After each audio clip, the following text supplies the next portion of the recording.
Úplne ďakujem najviac a iba musím povedať, že to, že máš 39, vôbec nič neznamená.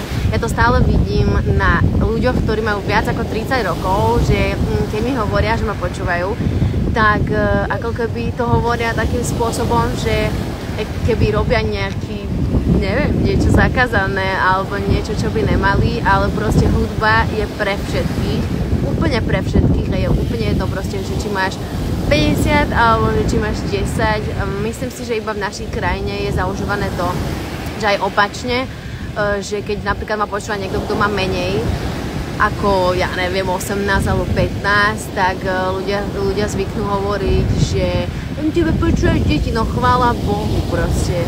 Akože všetci sme ľudia, každý jeden človek má právo počúvať hudbu. Takže to, že niekoho počúvajú deti alebo opačne, že ma počúvajú starší ľudia, si to úplne najviac vážim, že mám všetkých. No a preto hovorím, že chvála Bohu, lebo podľa mňa není nič lepšie, ako keď proste ťa môžu počúvať všetky vekové kategórie a že proste vidím to na koncertoch, že príde na koncert proste 10-ročné dievčatko alebo 8-ročné dievčatko so sestrou, ktorá má proste 16 alebo 18.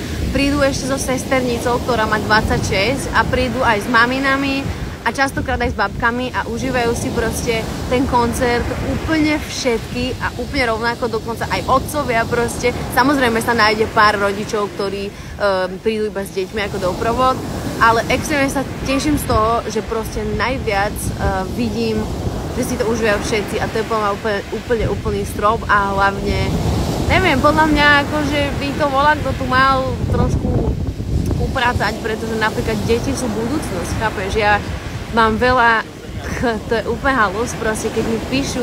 No a na margo ešte tohto vám musím povedať, lebo je to strašne pekné, že zoberte si, že 10 rokov, ako keby tvorím, hej?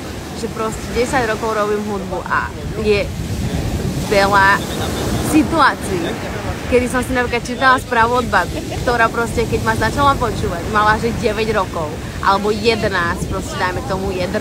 A proste dneska má 21 rokov, má dieťa a proste v podstate pri mojej hudbe vyrastla a je to extrém proste takéto správy čítať a je to strašne nádherné. A to presne tieto baby, dospelé dnes, ktoré vlastne na mne vyrastli, kedysi boli vlastne tie iba deti, teba počúvajú iba deti, ale proste tie moje deti spred 10 rokov dneska zakladajú rodiny a vyrastali na mňa a ja si to extrémne vážim. Na mňa neplatia takéto. Ja len proste chcem, aby ste prestali riešiť, že koľko máte rokov, pretože hudba je úplne pre všetkých a ja vás ľúbim všetkých rovnako.